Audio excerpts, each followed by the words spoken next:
Math एक ऐसा subject है जिसे लोग या तो बहुत ज़्यादा पसंद करते हैं या फिर उससे बहुत ज़्यादा डरते हैं। लेकिन सच ये है कि अगर आपने सही तरीके से मैथ को पढ़ना सीख लिया ना, तो ना सिर्फ आपके बोर्ड एग्जाम स्ट्रॉन्ग होंगे, बल्कि आपके लॉजिकल थिंकिंग और प्रॉब्लम को सॉल्व करने का जो स्किल है वो काफ़ी बढ़ जाएगी और साथ में आपके लिए फ्यूचर के बहुत सारे ऑप्शन खुल जाएंगे। मैथ कोई सब्जेक्ट नहीं है कि उसके लाइन को पढ़ लें या फिर याद कर लें। इस वीडियो में हम 7 स्टेप से मैथ को पढ़ने का राइट वे पता करेंगे और मैं आपको बता दूं जो 5 नंबर वाला स्टेप है वो सबसे ज़्यादा इंपॉर्टेंट है, उसे मिस बिल्कुल ना करना। स्टेप नंबर 1 है कॉन्सेप्ट फर्स्ट, रटना नहीं है। देखो मैथ को जब सॉल्व करना है तो उसके स्टेप को रटना नहीं है कि हम लोग क्या कर लिए, स्टेप को रट लिए कि इसके बाद ये स्टेप आएगा और एग्जाम में लिख दिए। उसके फॉर्मूला को हमको याद करना है, फॉर्मूला को समझना है कि कैसे उसका यूज़ होता है। हर स्टेप को समझने की कोशिश करिए कि ये फॉर्मूला क्यों बना और इसका यूज़ कहाँ पे होगा। और अगर आपको डेरिवेशन समझ आता है तो एग्जाम में अगर क्वेश्चन में थोड़ा सा भी ट्विस्ट भी हो फिर भी आप उसे सॉल्व कर पाएंगे। स्टेप नंबर 2 है daily 1 hours in enough but consistent. देखो रोज 1 घंटे मैथ पढ़ना हफ्ते में 4 घंटे पढ़ने से ज़्यादा फायदेमंद है। देखो मैथ कोई हिंदी इंग्लिश ईवीएस नहीं है, ये एक मसल्स की तरह है। जितना इसे पढ़ोगे उतनी ही मसल्स स्ट्रॉन्ग हुई, उतनी ही मैथ में आपकी पकड़ स्ट्रॉन्ग होगी। स्टेप नंबर 3 है फॉर्मूला नोट बनाओ। एक अलग रजिस्टर बनाओ जिसमें सिर्फ फार्मूला लिखो। अलजेब्रा के, ट्रिग्नोमेट्री के, कोऑर्डिनेट, ज्योमेट्री, जितने भी फार्मूला होते हैं आपके चैप्टर में कक्षा 10वीं में जितने भी फार्मूले हैं, हर एक चैप्टर को सबसे फर्स्ट में लिखो और उसके बाद उसके फार्मूले को नीचे लिखो।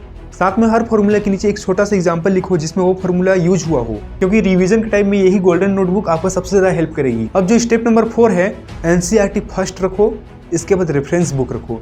सबसे पहले क्या करो, आपकी जो स्कूल की बुक है वो एनसीईआरटी बुक है, ठीक है। आपकी जिस भी बोर्ड की बुक है वो एनसीईआरटी के रेफरेंस से बनी है, तो एनसीईआरटी बुक को सबसे पहले पढ़ो।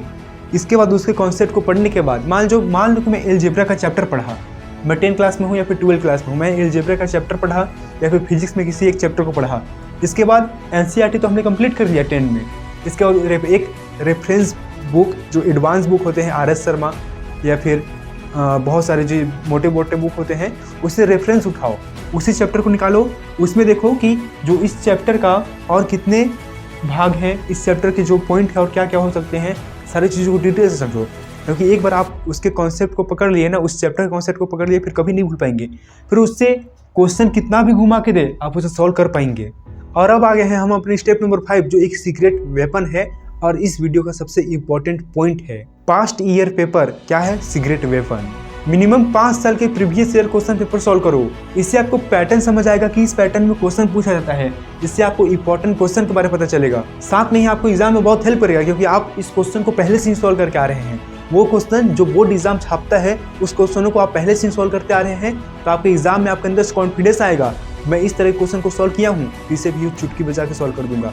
क्या होता है कि जब बच्चे 9th के बाद 10 में जाते हैं और 10 में जब बोर्ड एग्जाम रहता है तो वो बच्चे बहुत ज़्यादा घबरा जाते हैं, बहुत डर जाते हैं बोर्ड एग्जाम से कि कैसे क्या करेंगे, क्योंकि अब तक तो उन लोग होम एग्जाम सॉल्व करते आ रहे थे। लेकिन इस बार बोर्ड एग्जाम है जिसमें बोर्ड सुनते ही मन में क्या हो जाता है, उनके डर बैठ जाता है कि बोर्ड एग्जाम। तो उस डर की वजह से वो क्वेश्चन भी सॉल्व कर नहीं पाते जिससे वो बहुत अच्छे से पढ़े रहते हैं, जिसका कॉन्सेप्ट उनके माइंड में क्लियर रहता है, लेकिन डर की वजह से उस क्वेश्चन को भी हम लोग क्या करते हैं, अच्छे से सॉल्व नहीं कर पाते हैं। जितना अच्छे से वो घर में बैठ के टेबल में या फिर नीचे चटाई में बैठ के सॉल्व कर पाते हैं, उतना अच्छे से बोर्ड एग्जाम के बोर्ड हॉल में सॉल्व नहीं कर पाते, क्योंकि वहाँ माइंड में प्रेशर रहता है, थोड़ा सा डर रहता है। तो बच्चे अगर पहले से क्या करेंगे, अगर आप पहले से क्वेश्चन पेपर को सॉल्व किए रहोगे तो आपके अंदर कॉन्फिडेंस रहेगा और आप एग्जाम में उस क्वेश्चन को सॉल्व कर पाएंगे, सॉल्व करके ही आएंगे। अब जो स्टेप नंबर 6 आने वाला है ये आपके लिए सबसे ज़्यादा इंटरेस्टिंग होने वाला है। स्टेप नंबर 6 है group study and doubt clearing. देखो अगर तुम कहीं मैथ में अटक जाओ तो उस क्वेश्चन पे ज़्यादा टाइम वेस्ट मत करो, जल्दी से फ्रेंड के पास जाओ, टीचर के पास या फिर ऑनलाइन वीडियो